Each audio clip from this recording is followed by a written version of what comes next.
हा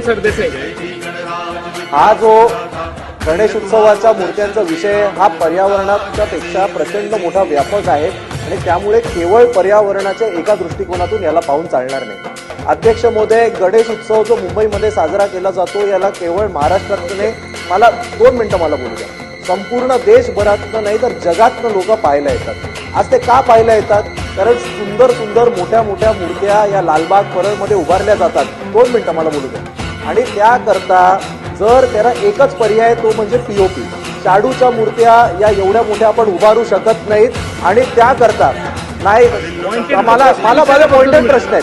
जर आता नाही असं ते बोलतात म्हणून नाही, मी आपल्याशी बोलतो। त्यामुळे केवळ पर्यावरणाच्या बाजूने आपल्याला बघून हे चालणार नाही।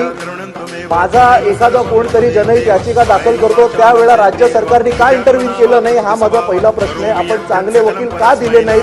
आपण यामध्ये आपल्या राज्याची बाजू का मांडली नाही हा माझा प्रश्न आहे। यामध्ये केवळ मूर्तिकारांचा रोजगाराचा प्रश्न नाही आहे। शेकडो कोटींची उलाढाल ही त्या 10 दिवसामध्ये जेव्हा गणेश उत्सव साजरा केला जातो तेव्हा संपूर्ण मुंबईमध्ये होते। त्या छोट्या मोठ्या व्यापाऱ्यांचं काय?